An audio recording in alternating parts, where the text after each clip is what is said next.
मित्रों नमस्कार, मैं हूं राकेश कुमार। आप देख रहे हैं मत अभिमत। मित्रों, बिहार में भूमि सर्वेक्षण चल रहा है और बीच में आपने देखा होगा कि इसकी गति बड़ी धीमी हो गई थी। लेकिन फिर जब नए मंत्री बने संजय सरावगी, और उसके बाद एक बार फिर लग रहा है जैसे राजस्व एवं भूमि सुधार विभाग ये जो सर्वेक्षण है उसको लेकर बहुत संजीदा हो गया है और इसकी गति तेज करने का हर संभव प्रयास किया जा रहा है। बीच में आपने देखा होगा कि जब पूर्व में स्वघोषणा पत्र जमा करने का मामला था तो उस समय 31 मार्च का समय दिया गया था, लेकिन 31 मार्च समाप्त होने के बाद भी पोर्टल खुले रहे, जो आज भी खुले हुए हैं। मतलब कि दूसरे शब्दों में कहें कि इस सर्वेक्षण को पूरा करने के लिए या गति देने के लिए हर वो संभव विभाग कर रहा है जिससे रैयतों को सुविधा हो और काम बेहतर से बेहतर समय सीमा के तहत किया जा सके, मतलब सर्वे पूरा हो सके।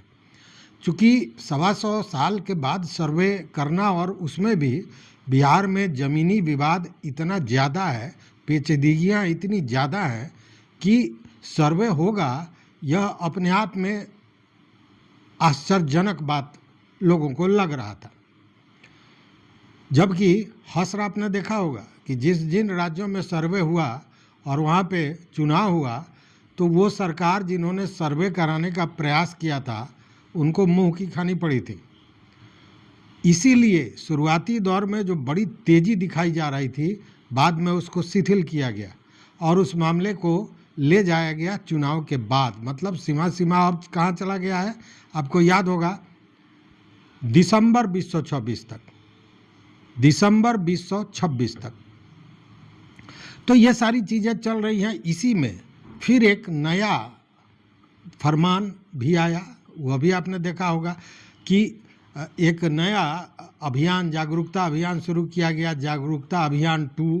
इसके तहत लोगों को बताया जा रहा है कि कैसे 6 श्रेणी में, 6 स्टेप में इस काम को पूरा करना है। ये सारी चीज़ें चल रही हैं, लेकिन अभी जो देखने में आ रहा है उस बात को समझने की ज़रूरत है और उसमें अपना हर प्रयास करके इसको पूरा करने का ज़रूरत है, जो आपको करना भी चाहिए। क्योंकि अगर इसमें चूकते हैं तो फिर परेशानियां बढ़ सकती हैं। तो इसमें क्या है कि अभी देखिए कि जितने भी शिविर हैं, जो सर्वेक्षण के शिविर बने हैं, वहाँ का निरीक्षण करना शुरू हो गया है। निरीक्षण किया जा रहा है उच्च पदाधिकारियों द्वारा और आवश्यक निर्देश भी दिए जा रहे हैं। जो भी राजस्व पदाधिकारी है वो घूम रहे हैं शिविरों में, और ये जो निर्देश दिया जा रहा है उसमें सबसे महत्वपूर्ण निर्देश ये है कि अमीनों को कहा जा रहा है कि वो घर घर जाएं और घर घर जाकर सर्वेक्षण करें, लोगों से स्वघोषणा पत्र और वंशावली प्राप्त करें, जिससे सर्वेक्षण पूरा किया जा सके। साथ में इससे पारदर्शिता बनी रहेगी और सही और सटीक जानकारी प्राप्त हो सकेगी। उसका लाभ ये होगा कि विवादों को सुलझाने में सहूलियत होगी।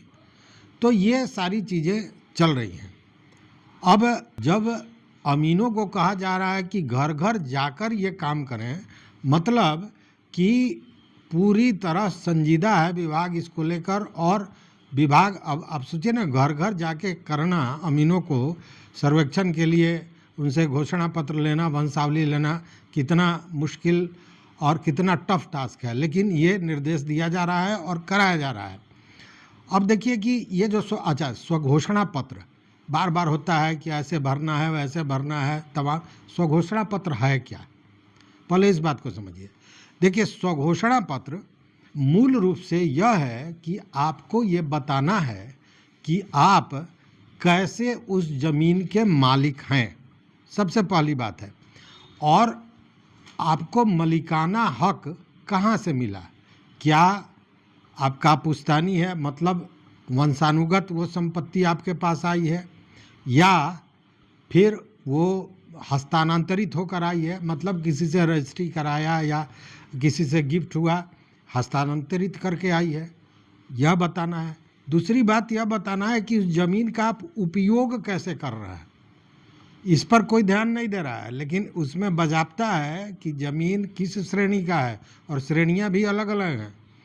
और सच पूछें तो लोगों को पूरी जानकारी ही नहीं है कि श्रेणी में क्या दिया जाए, क्योंकि लोग एक ही बात समझते हैं, आवासीय या कृषि, लेकिन उसमें भी कई तरह की श्रेणियां हैं। तो खैर ये देना है। और आपको यह भी बताना है कि आप जो मलकियत की बात कर रहे हैं वो कानूनी है कि नहीं, मतलब उसका कानूनी साक्ष्य है आपके पास मलकियत का या नहीं है। इन सारी चीज़ों का खुलासा इस स्वघोषणा पत्र में देना है, जो आपको स्वयं देना है, मतलब जो रैयत है वह स्वयं देगा। अब इससे लाभ क्या होगा? इससे लाभ ये होगा कि जब सारी चीज़ें स्पष्ट होंगी तो किसी भी तरह के विवाद को सुलझाने में बहुत आसानी हो जाएगी और आपका मलकियत स्पष्ट हो जाएगा। देखिए, अभी दिक्कत क्या है कि सबसे बड़ा प्रॉब्लम है कि मलकियत स्पष्ट नहीं है। तो हो जाएगा, इसी को लेकर जो हमने बंटवारे की बात कही थी, तो बंटवारा भी अगर आपका है तो वो रजिस्टर्ड होना ज़रूरी है। कई मित्रों ने पूछा कि रजिस्टर्ड कैसे करावें, तो रजिस्टर्ड की प्रक्रिया है, आप बंटवारा करें और कोर्ट से उसको रजिस्टर्ड करावें, यही रजिस्टर्ड बंटवारा का मतलब हुआ। लेकिन जब तक आप में आपसी तालमेल नहीं होगा, आपसी सहमति नहीं बनेगी, तब तक रजिस्टर्ड बंटवारा भी नहीं होगा। रजिस्टर्ड बंटवारा को अमूमन लोग ये समझते थे कि किसी ने केस कर दिया और केस कर दिया, फिर कोर्ट में गए और वहाँ पे फिर बैठ के बातें हुई और फिर बंटवारा हो गया। वही नहीं, आप अपनी सहमति से बंटवारा करके भी उसको रजिस्टर्ड निबंधित करा सकते हैं, और यही होना चाहिए भी। और जो आप मान लीजिए कि आप अपनी सहमति से कागज़ बना लिए, तो कागज़ बना लिया कि फलाना ज़मीन इनका है, फलाना ज़मीन उनका है, इस तरह करके आपने सूची बना ली। अब उसी कागज़ के आधार पर आप कोर्ट में जाके उसका निबंधन करा सकते हैं, वही रजिस्टर्ड बंटवारा है। तो एक ये मामला है। लेकिन ये जो घर घर जाने की बात है, उसके पीछे सबसे बड़ा उद्देश्य क्या है ये समझिए। सबसे बड़ा उद्देश्य है कि कोई व्यक्ति छूटे नहीं, क्योंकि जब कुछ लोग करेंगे और कुछ लोग छूटेंगे तो वो जो विवाद है वो यथावत बनी रहेगी। विवाद जो समाप्त करने की बात हो रही है वो समाप्त नहीं हो सकेगा। इसलिए घर घर जाने की बात हो रही है और सही जानकारी मिल पाएगी, एक महत्वपूर्ण विषय है। यह भी कहा गया है कि जो निर्देश दिया गया है अमीनों को, उसमें यह भी कहा गया है कि प्रपत्र 5 उसको भर लेना है। प्रपत्र 5 क्या है? तो ये अमीन भरेंगे जिसमें स्वघोषणा पत्र में जो जानकारी दी जा रही है और वंशावली की जानकारी दी जा रही है वो भरा जाता है। मतलब ये अमीन अपना काम कर लें, और इसके लिए उनको समय भी एक निर्धारित किया जा रहा है कि इस समय के भीतर इस काम को पूरा कर लेना है। अब इन सारी चीज़ों को देख के क्या लगता है? यही कहेंगे ना कि विभाग हर हाल में चाहता है कि ये काम हो। लेकिन स्वघोषणा पत्र में परेशानी क्या है देने में, लोगों को आप समझ रहे हैं। सबसे बड़ा परेशानी है वंशावली, उससे बड़ा परेशानी हो गया है बंटवारा, रजिस्टर्ड बंटवारा। हालांकि देखिए, स्वघोषणा पत्र में आप रजिस्टर्ड बंटवारा हो या नहीं हो, आपसी सहमति से भी अगर बंटवारा आपने किया है, सादे कागज़ पर किया है, वो भी जमा कीजिए। यह जो रजिस्टर्ड बंटवारे की बात है, यह खतियान बनने के समय की बात है कि आपके पूर्वजों की अगर ज़मीन है, वंशावली के द्वारा आपके पास आ रहा है, तब उसके लिए आपको रजिस्टर्ड बंटवारा की ज़रूरत है।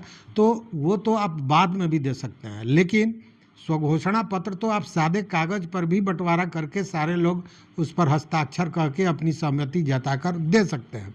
इसलिए उस रजिस्टर्ड बंटवारे के चलते अगर आप स्वघोषणा पत्र नहीं दे रहे हैं तो फिर ये गलती है। इस गलती को दोहराएं नहीं और इसको पूरा करें।